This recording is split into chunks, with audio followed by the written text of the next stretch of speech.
Nkoyo? Sir, you don't come. I don't almost finish. What is this?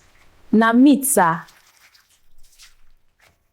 No, that is where I bathe. I no go fit wash this plenty meat for kitchen now. Kitchen sink too small, sir. See this one, I no go enter. But bathtub, wide deep better. Jesus Christ. In my bathtub? Yes, sir. I don't wash am. You're washing meat in my bathroom, eh? I clean am first. Dettol, hot water, everywhere clean. She had one large suitcase, one Ghana must go bag that appeared extremely full for reasons he could not immediately identify, and she was dressed in a simple long gown that fell loosely to her ankles, flat slippers on her feet, and her hair neatly braided back. She looked comfortable, like someone who had dressed for an journey, not an occasion. Good morning, sir. I am Nkoyo. Mama Okunko send mo. She came in, walked through the apartment slowly.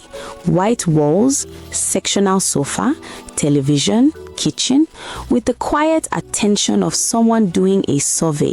She nodded a few times. Michael waited.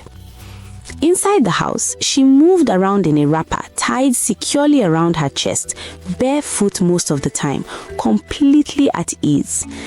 "This na fine house," she said finally. Then she looked at the kitchen. "But where is the firewood?" Michael blinked. "Sorry? For cooking, where you dey keep the firewood?" He pointed at the gas cooker. She looked at it for a long moment, looked at him, looked at it again. "That one na firewood. It runs on gas. There's fire. You just turn the..." He stopped. He looked at her face. "You have used gas before, right?" The silence that followed answered every question he had forgotten to ask on Thursday. Michael went to his bedroom, sat on the edge of the bed, and looked at the wall for 60 full seconds. Then he picked up his phone and called his mother. She has never used a gas cooker. She will learn. Show her. "She asked me where the firewood was." "Michael, keep your voice. In my apartment in Lekki, this girl asked me where the firewood is." "Stop being dramatic. Show her how the gas works. It takes 5 minutes. He did not get anything useful from that call. He never got real information from his mother when she had already decided something. He went back to the sitting room, showed Nkoyo how the gas ignited. She watched with the careful, serious concentration of someone memorizing a technique they found slightly suspicious, and spent the rest of that Saturday wondering what exactly his mother had arranged.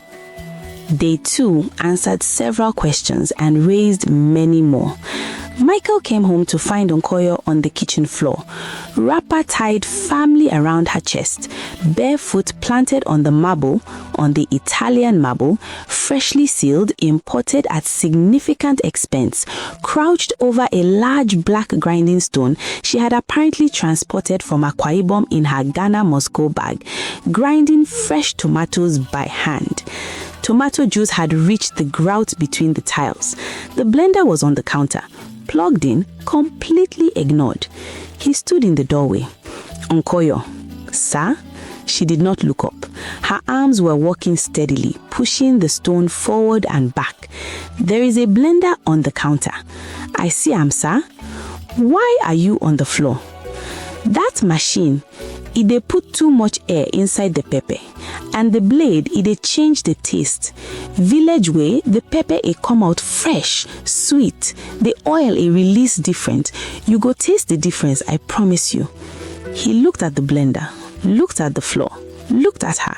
He went and sat in the living room and said nothing else. The stew was the best thing he had eaten since his grandmother's kitchen. He ate 2 full plates and went to bed without saying a single word about it. He was not going to give her the satisfaction. He was not going to encourage this. By day 5, Michael made a mistake. He assumed Nkoyo understood Lagos expressions. He sent her to the supermarket. He was busy, client calls stacked.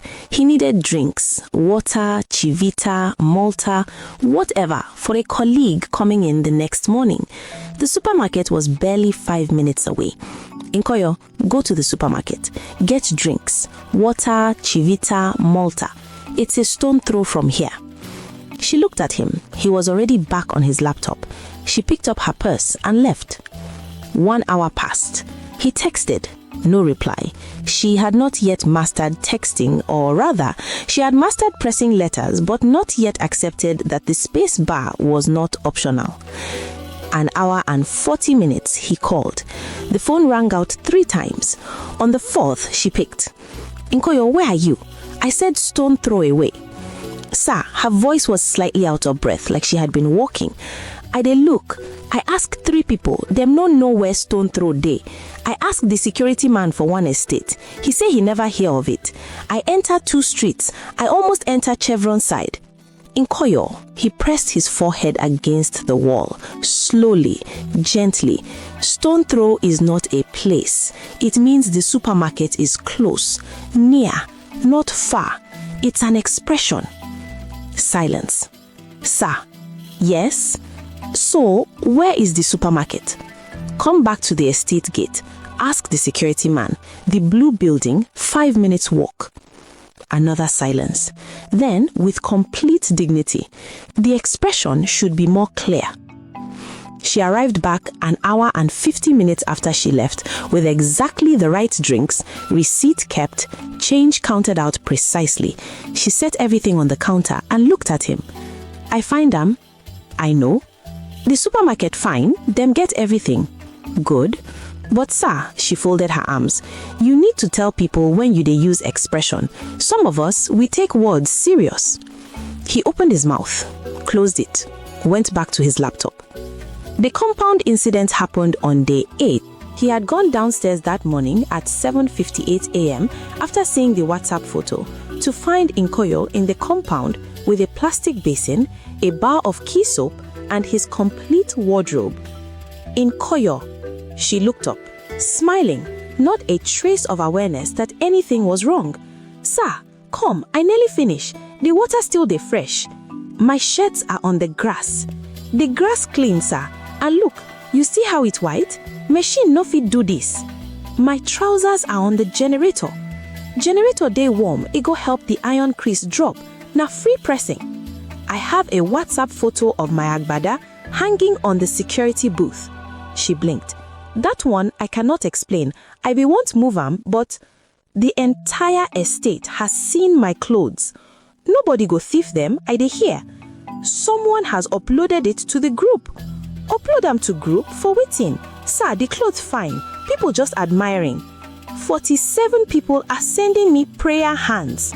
She paused. She looked at the shirts. She looked at him. She clearly could not identify what exactly was wrong with this picture. The prayer, she said carefully, it can only help. Michael turned around, went upstairs, sat in the living room, stared at the wall directly ahead of him. From below, the humming continued, peaceful, completely unbothered. The shirts dried in under an hour, bright white, soft, better than they had ever looked. His colleague Chidi saw him the next day and said, "Your shirts, you changed your washing method." Michael said, "New system." He did not elaborate. Week 3, Tunde came over to review site documents. They were in the living room when the sound started. Thud, thud, thud, coming from the kitchen. Rhythmic, deliberate. Michael got up. He walked to the kitchen doorway and stopped. Nkoyo was at the marble counter with a large frozen chicken, hitting it, flat, both hands gripping the sides against the bare surface, turning it, hitting it again, with the focused, systematic energy of a woman who had done this many times before. "What are you doing?" "The defrost, sir." "The microwave is right there." She glanced at the microwave, then at him. Her expression became genuinely concerned. "Sir, that machine, it dey use wave to heat the food." "Yes, that's correct." "Wave na for sea." She set the chicken down and looked at him carefully, the way you look at someone who has said something worrying. Wave suppose dey for ocean, for river, for rain. Wave no suppose enter inside chicken. She shook her head slowly. Wetin wave go find inside chicken? Now the natural structure of the meat, it go scatter. No, I dey do am the correct way. She picked up the chicken. Thud. Tunde appeared in the doorway behind Michael. He looked at the chicken, at Nkoyo, at Michael. His face was completely straight. "Not one word," Michael said quietly. Tunde pressed his lips together. His shoulders moved. He turned and walked back to the living room, where he sat down and laughed without making any sound at all, sliding sideways off the sofa, honoring Michael's instruction to the letter. The chicken Nkoyo made that evening was the best fried chicken of Tunde's life. He said so, with his mouth full, without any shame. "She's correct about the wave." Michael told him to get out. He did not get out. He finished everything on his plate and asked if there was more. Michael was beginning to realize something he didn't like. This was no longer his house alone.